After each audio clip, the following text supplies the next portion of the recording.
Hello, everyone, and welcome to another episode of Talking Games with Kellie and Andrew. I'm Andrew. And I am Kellie. Wahoo! Oh, wow. Wahoo! Oh, wow. Okay. It's me. Kellie. Mamma mia. Mamma mia. You know, I don't think of that as Mario's main phrase, but we sure did hear that a lot on Friday. Mamma mia. I guess we should save that conversation for later. Sure. Kellie, we got a big one. Tons of news. We don't have a lot of news. Yeah. Not a ton of news. Some interesting news, though. Including a potential Persona 3 remake.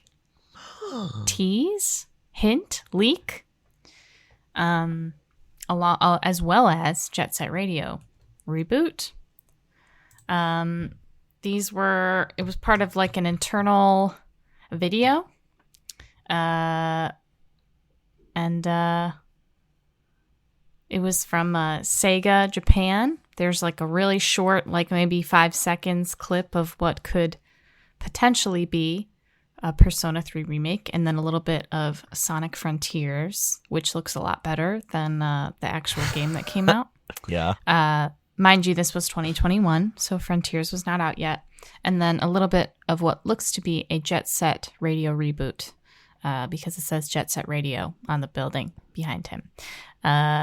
This supposedly is all footage in development, whatever that means. I mean, obviously, we've seen Sonic Frontiers because it came out. No longer in development. Now it's just in our hands. Right. So I don't really know, like, what this means. I don't really I'm not sure I understand the validity of the source. But I think this is maybe one of the least corroborated things of as far as like leaks we've talked about. It's definitely low on the tier list, but I just wanted to talk about it because like I just really want a Persona 3 remake. I really, really want that. I want to play Persona 3 really bad. I have a lot of experience with the game through like cultural osmosis, but like I want to play the game, and I've been waiting. Because I had, this gut feeling it was getting remade soon. Now, soon is not exactly the definition we're using. Even if it did come out, I was wrong about the soon part. Yeah, I think I agree. I mean, I would also like to see Persona 3 remade. There's something about the So the character's name is Yukari. That's the only thing we see in this little supposed leak. But her character model to me kind of looks like just like the 3D models everybody uses in like their little like renders and stuff, like fan art and stuff like that, which is why I'm a little bit suspicious of it, because she doesn't have like a high definition or high quality 3D model. Her 3D model is like polygonal. So anyway, the point is that I just don't know if this is, I don't know. I just don't trust it. I also feel like if they really are doing a Persona 3 remake, they really need to strike while the iron's hot, because they don't really have a whole lot. I mean, they have like Persona 5. They have a gacha game going right now happening. And that's really it. That's everything that people are supposed to be hyped about. And it's not very hypeable, in my opinion, especially for Western audiences who don't really engage with gachas as much. So I think it would be wise for them to release a Persona 3 remake and a Jet Set Radio reboot for that matter, like sooner rather than later. They need something, because obviously I don't think we're going to hear about Persona 6 for a long time. And even if we don't hear about it for a long time, it's definitely not going to be out until I'm like 50 years old. So just kidding. It's a joke. It's not true. A joke. It's not a joke. It's true. But I think the prospect of these things are very exciting. I think a Jet Set Radio reboot would be really cool. For me, it's been, 7 years since Persona 5 came out originally? No, 6 years. Wow, that's not that far off, but still. Yeah, I think its 6th anniversary is in a couple days here. Oh, yeah. I think it might have been a few days ago. I think it was April 4th.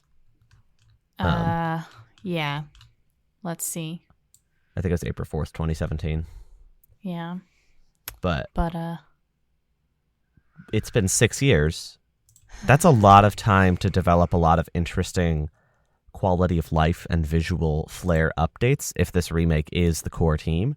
And I'd just be thrilled to see what they're going to make if this is real. So, something that is real now, the live-action Minecraft movie, confirmed to be starring Jason Momoa, is coming out April 4th, 2025. Woo! Why is Minecraft. Why is it live action? I truly don't understand the concept of live action Minecraft.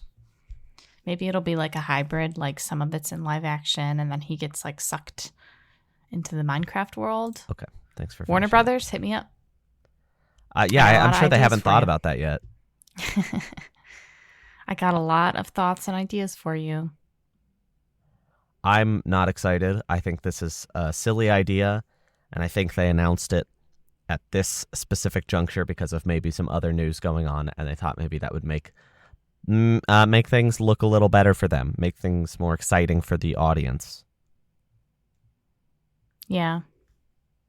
I guess I'm curious about Jason Momoa. I don't know what that man's acting chops are like. I don't seen him in a film. I've only seen him on like talk shows.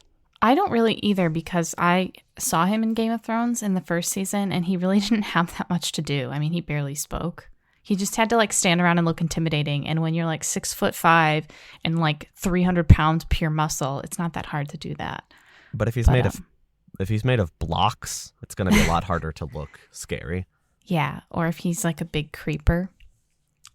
I feel like if he's the star, he probably won't be a creeper. Okay. Well, maybe in real life, well, Warner Brothers, some of my ideas are hits and some are misses, so you're just going to have to be a little bit. We'll just have to be open with each other. Yeah, all or nothing. Please hire me. I would love money, more money. Okay. That's a little okay. Speaking of money and movies, shmoney, big shmoney. Little movie came out this weekend. I don't know if you've heard of it. It's I think it's based on a video game. I feel like we do this bit every single time. I feel like we do this bit where it's like we don't know what we're talking about and all the audience is like, we get it. Like the Mario movie came out this weekend. Like we understand the bit. Like you don't have to drag it out like this. Like you're really beating a dead horse at this point. Like the horse was buried and you unburied it and now you're beating a dead Yoshi. I would literally never do that. Would you beat a dead horse? No. I just, especially not a Yoshi because Yoshi is like a person to me. Much like Luigi is like a person to me. Because Luigi is the brother of Mario. And the Mario movie opened this weekend. And it had the biggest opening weekend. Yeah. It had the biggest opening weekend of any animated movie, surpassing Frozen 2 at $377 million and rising. I don't think this is particularly surprising. Mario is such a huge property. It's like, of course. It took me a hair by surprise. I wouldn't have put money on it being the fastest grossing animated movie ever. That's pretty big. Let's think about the way movies work now. I mean, if you think about it, big animated movies don't really come out anymore. Yeah. The past few have been kind of flops at the box office. Not remarking on their quality at all because I haven't seen any of them. But more and more people go when there's big movie events like this. There's more people in the world. So more people are seeing movies. And Mario is such a huge property. It was like bound to happen. Now, I'm not really sure, like when we think about Disney, because really Disney and DreamWorks are the only other two studios, groups, whatever you want to call them, putting out animated movies. But they also go to VOD really fast nowadays. Even Frozen 2 went to VOD really fast, I think because it came out during COVID. Didn't it come out in 2020? No, it came 2019? Out before COVID. Okay. Well, my point being is that I was tickled, but not shocked. I also, this is one thing that's just different about movies versus video games. I would love to just see the number of people that saw it. Because I'm sure it's more than most video game sales, but like, for example, we were talking about like Resident Evil 3 remake the other day. And that game sold 3 million copies in its opening weekend. And that sounds way less impressive than, what was it? $377 million? Yep. Let me just do some fast math right now. Approximately $180 million is what RE4 remake would have made, which is not quite 400 million, but that's half. Yeah. I just would love to see the numbers of people seeing it because, like, I like that data more. Obviously, when the studios are looking, they care about the dollars, not the heads that are going to see it. But I'm also thinking because, like, when we saw it, tickets were $20 each. Mm-hmm. And we live in technically a low-cost part of the country. Mm-hmm. There's a lot of places that aren't low-cost that probably cost more than $20. Right. I just want to know how the math works. Just tell me the math. Universal, call me. Universal, we have some questions about the numbers we'd like to run by you. Yeah, I don't believe you guys. Well, you didn't need to drag them like that. I kind of did. To be fair, when me and Andrew, the hosts of your beloved video game podcast, went to go see the Mario movie this weekend, the theater was full. Packed. So, packed to the brim. I sat next to a child who seemed to have a really, really good time watching the movie. Because every time something video game adjacent happened, he turned to his mom in excitement. And I turned to Andrew in excitement, and I said, "Hey, that's Mario from the Mario video games." Andrew, do you know who that is? I was like, let me quiz him real quick. Andrew, who is that? Who's that guy in green? You could have. There's a lot to quiz on, to be fair. Like, not the Mario characters, but like, so this movie starts in Brooklyn, New York, and in that world, I guess Nintendo exists. But Mario's not a Nintendo character. He's just a guy. He's just a fella.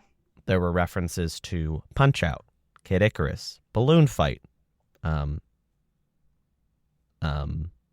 Hunt, yes. And it's not a spoiler, Discoon. I know Kelly was really excited about Discoon. He's my favorite character. Discoon was the mascot for the Famicom Disk System, an add-on for the Famicom, the Japanese equivalent to the Nintendo Entertainment System. He was used only on the manuals of the Famicom Disk System games, and he's in this movie. And I've seen him around because, like, Nintendo games that like to reference themselves, like WarioWare and stuff like that, occasionally have a Discoon in there, and they toss him in. But I really wouldn't have expected to see such an obscenely obscure reference in this movie. Yeah. That was a deep cut. That was for, like, the super fans, you know? I guess that made me a super fan. Super fan. Yeah. Honestly, when you said that, I was like, I don't even know where I am right now, what this man is talking about.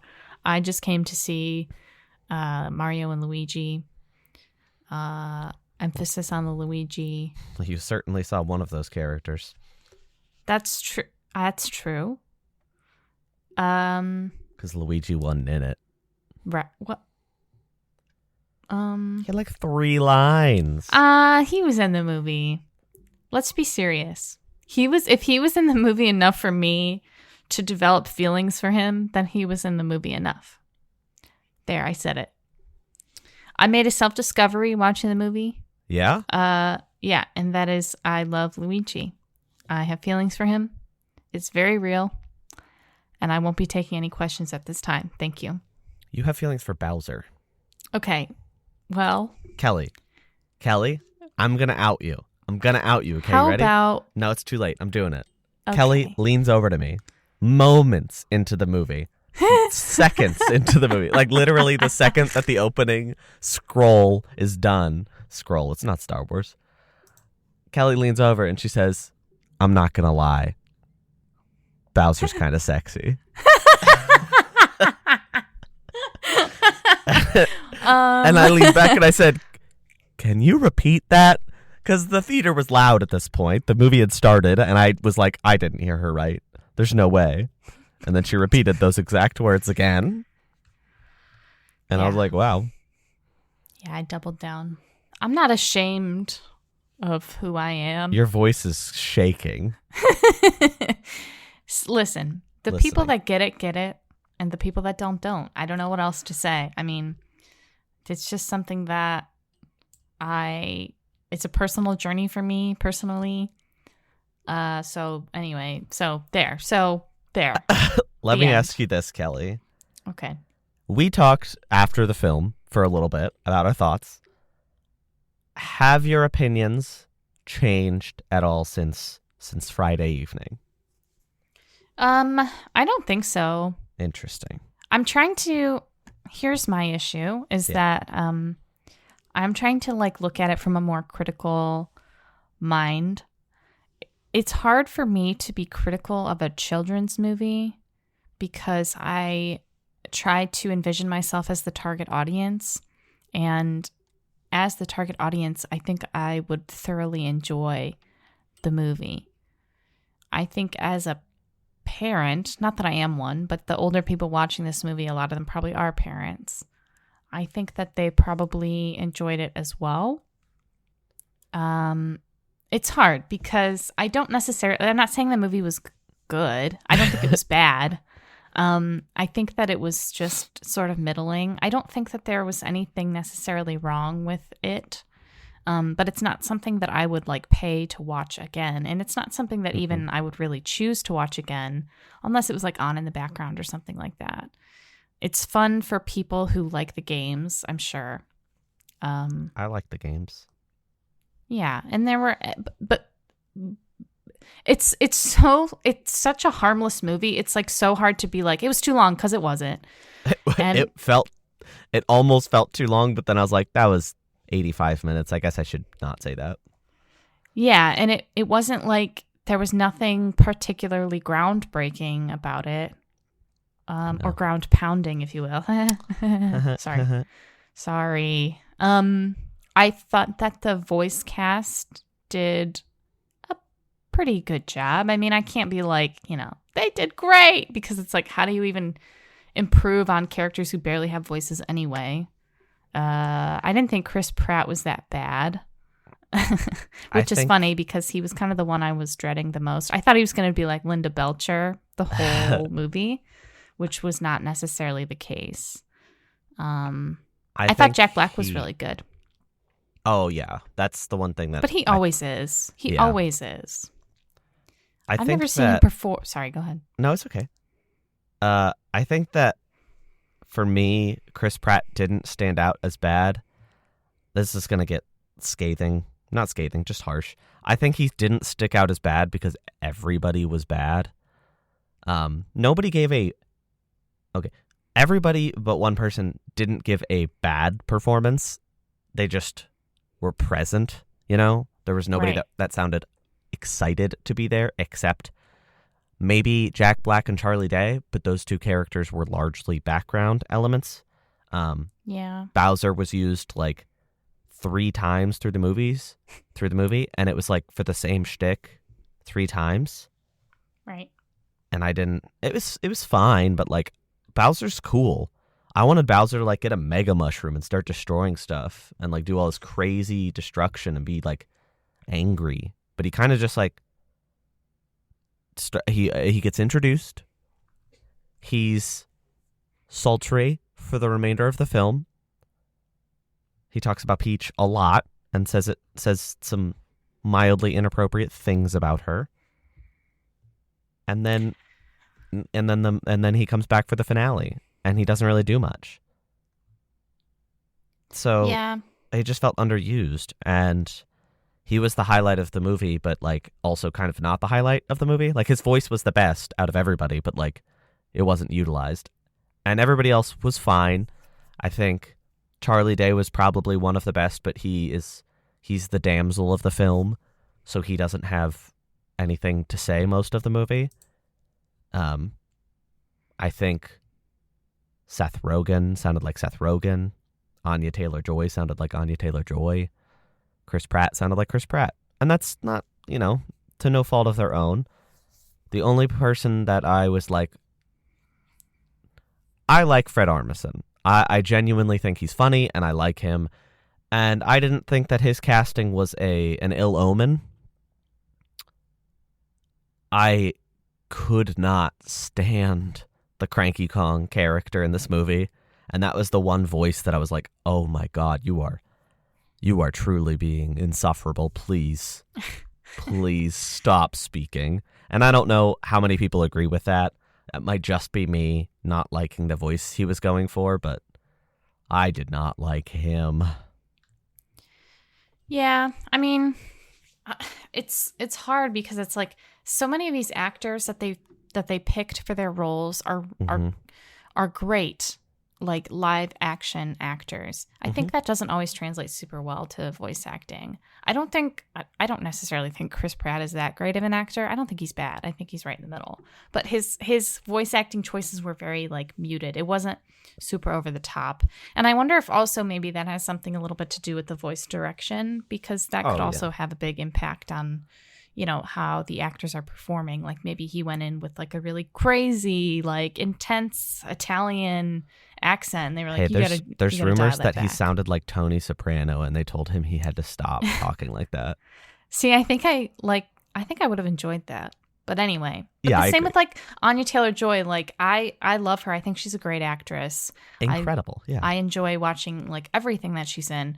And I thought she did a fine job as Peach, but she wasn't, it wasn't outstanding. I feel like maybe the voice director was a little bit too like, we don't want to sound too goofy. Like, yeah, it's a video game, it's a Mario movie, but we can't go too crazy. So, but characters like, I was actually kind of surprised because I feel like Seth Rogen as a person is very animated. I kind of felt like his Donkey Kong voice was a little bit more, I didn't like love Donkey Kong in the movie. I didn't love the jock thing. I thought that was kind of lame. He's silly. He's not stupid. Yeah. I didn't, it's hard because it looked really good. I mean, visually it was beautiful. The textures on the characters. I mean, I can't even imagine the amount of time that went into animating this movie. Oh, yeah.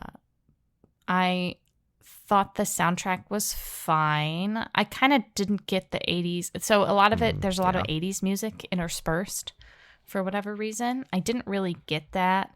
Because Mario came out in the 80s, obviously. I guess. But it was kind of like the kids don't really know this music. No. And the adults that are watching it, I don't know. It just seemed a little bit trite to me. A couple of the inclusions especially, like there's a karting scene that features Take On Me, and like they like cut out chunks of the song, so it like jumped forward in a really not smooth way. And I was like, this feels like there was a different song written for this scene, and then last minute they were like, let's put in Take On Me, just make it whatever length it needs to be for that scene, we can't reanimate it. Yeah. And I think like some Donkey Kong country music would have been awesome there. Yeah. Like the end credits theme was great. It was like a mashup. It was like a medley of a bunch of different like main themes from Mario games. Like there was like the Galaxy theme, which I love the Super Mario Galaxy theme. There was like, I don't know. And I just felt like they could have done a little bit more with that, and they didn't. I think that the original game's music is so recognizable and so good that it's like, It's hard to understand why they wouldn't. And they succeeded when they did. Like the last 2 action sequences in this film, which happened like back to back, both of those used Mario music. And that was my favorite part of the movie to watch, because like, I love Bonnie Tyler, but I would have much preferred some Mario music during Mario action, you know? I think it just gives it a little more personality, because you can put 80s music in anything, but you can only put Mario music in one thing. Yeah, exactly. I think you hit the nail on the head there. Like, that's my biggest thought, is missed opportunity. I don't think this film, I said it to you after it ended, it was inoffensive. This isn't like the Uncharted movie where I left feeling like slighted. They still, like, there is heart somewhere in this movie. There were people who were involved in making this movie that clearly do care about the property, but there were also a lot of executive hands on this, and that shows. And there were just a lot of opportunities that I think were kind of missed. And like the whole argument about hiring big voice actors instead of just having them be mostly mute is, oh, we got to give them character. They didn't write any character into these characters. Like, there was no personality behind anybody. And I think the assumption behind executives is probably like, oh, people know Mario. We don't need to, like, write character. And it's like, well, people know Mr. Wahoo. They don't know Chris Pratt's Italian plumber. Right. We didn't need to see Mario's fingers. Yeah. I don't know. It was fun. I mean, it wasn't like, I'm sure it will spawn about a million other video game movies. Oh, yeah. Starting with this Minecraft movie. It's just a new frontier. And I think people are now realizing that this kind of stuff is like a huge moneymaker. Oh, yeah. Because gamers spend a lot of money. Probably the most like consumptuous, I don't know if that's a word. We probably consume the most and spend the most money on our hobby. I mean, come on, think about a video game. Nowadays they're $70 or $60.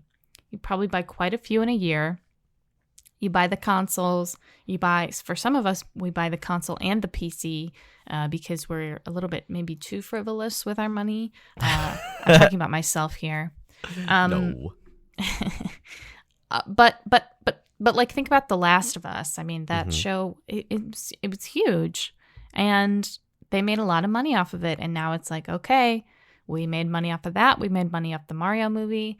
It's not necessarily, I mean, I think about like older titles, and it's like, they're not really older. Like, I think about Castlevania, which isn't really old, but you know, that's a video game title. It just didn't make as much money because it was a animated show on Netflix.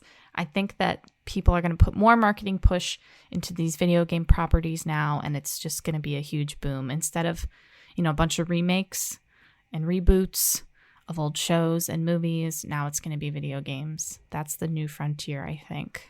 Yeah, so. I think you're right. I mean, $400 million in 4 days or whatever. That's that's nothing to sniff at. That's nothing to kick your shoe at. That's nothing to tip your M hat at. That's nothing to... Yeah. Okay. Eat a mushroom at. Yeah. Oh, that's one thing. I didn't like that when Mario ate a mushroom, instead of getting taller, he just, like, grew, like, he was still the exact same dimensions, just larger. So, like, when he stood next to Peach, he just had a massive head. And I was like, whoa, all right. Yeah. I'm going to have 2 final thoughts. One is about the experience. I really wanted a Zelda trailer to show before the movie, because I saw that it did at some people's theaters, but I guess that was one of the commercials and not the previews, because we got there right as the previews were starting, because our concession line took 30 minutes. And there was no Zelda trailer, and that disappointed me greatly, but that had nothing to do with the film. And I think for me, when I left that theater, I would have been like, yeah, inoffensive 6 out of 10. Now, after a couple days of thinking about it and talking to some people and just like letting it stew, 4 out of 10. Like, not a good movie. Not terrible. You know, it's not a 2 out of 10, can't watch. If it had been longer, probably, yeah, can't watch. But it was short enough that I was like, all right, if they really pinpoint and hone in on the heart of what this movie had, they're really caring, like the care that was put into certain elements, and they focus on that. Let those creative people create whatever's next. Because at this stage, it looks like the next movie will be another Mario movie. Before I saw it, I would have assumed, like, oh, they probably have Donkey Kong well in development, and they probably have something else Nintendo ready to go after that. But now I'm like, I guess the next one will probably be Mario 2. I hope that there's a lot more heart put into it, and they give it a lot more room to breathe and be fun. And I hope that the Wario casting probably is good and somebody who really wants to be there, please. Yeah. I would like more Luigi in the next movie. Thank you. I would like it to be Luigi's Mansion. And that's all I have to say about that. If I were to give it a star rating, I would give it 2.5 stars out of 5. Okay. So we're very similar then. Yeah. It's not, I feel like that makes it sound worse than it is. If you really like Mario, you'll probably love this movie. I just don't feel like it was worth $20, but you also might not, because I love Mario deeply, and I didn't care about this movie. So that's it's true. You really it's hit or never miss. know. And I know I have some friends from my high school days that adore Mario, and they saw this movie. They loved it, you know? I have a coworker, and she went with her kids. They all loved it. Like, people love it, and that's the key thing, is if you like it, good. Like, if you were interested in this movie genuinely, do not let us stop you from going. The reviews are all middle of the road. No, they're not all middle of the road. They fall in the middle of the road because there's a lot of people in the middle, but there's also a ton of people all the way on the one side that hate it, and then a lot of people that are really far on the other side that love it. Just gotta go see. Gotta go see and see if you love it. And honestly, go on like a day that is not $20. Yeah. Yeah. Or just wait for it to come on VOD. VOD. Because you know what's crazy is no matter the plot of the movie, like if anybody tries to spoil you, it's like, okay, it's a Mario movie. You cannot be spoiled. I am not going to spoil the specifics, but I will say that the post-credits was terrible. Not because worth it. It was just something that was in the movie. Yeah, just go home. There was a character. Okay. If you're interested in, if you're going to watch this movie and you really don't want to know the very, very light spoiler, thanks for listening. Bye. Okay, for those who stayed, it's confusing to me because during the movie, while they're going through the Mario world, you see Yoshis. There's a bunch of Yoshis in the background. They were in a trailer. Yeah. And then at the end of the film, in the post-credits, I should say, it's a Yoshi egg opening. And I was like, wait, Yoshi was in the trailer. Why is that the post-credits? Yeah. It was confusing. And I think maybe they didn't know if this movie was going to succeed, so they went really safe with that. Yeah. Yeah. I don't think they're worth it. I don't think it's worth staying in the movie theater for like 10 extra minutes just to see a Yoshi egg. No, get out before the crowd, because, you know, we left as everybody left and it was rough. Tee-hee. Sorry, what? I said tee-hee. I chuckled. I giggled. Why? Because I felt like it. Okay, don't yell at me. Why are you asking me why I'm laughing? We clearly need to wrap up because there's an aggression going on right now. We're going to have some like crazy podcast host drama. It's going to go on Twitter. We're going to be Team Andrew, Team Kellie. You guys have to pick. Yeah, and then we're going to start 2 separate podcasts. One that's talking games with Kellie and one that's talking games with Andrew. And they come out the same time and they're the same length every time. And there's also gaps. Yeah. So basically it's just the same show, but I'm going to release 2 audio files. Yeah. You can, yeah. Last your Team note. Kellie mugs. Oh, sorry. Last note, my falafel sliders before the movie, they were not good. Oh. I had some baked brie. We all know how I feel about baked cheese, and it was fine. I think it was better than the before Uncharted movie, baked brie. That's true. And I had a Dr. Pepper, which was really tasty. And I had some popcorn at the movie and a slushie. So you know what? Honestly, kind of a good night for me.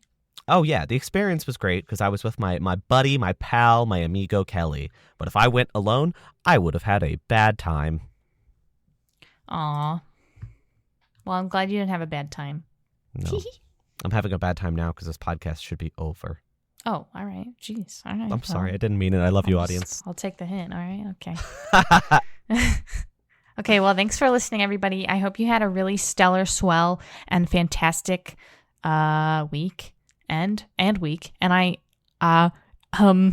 I'm falling apart. Deep breath. Wrap it up. Okay. Bye.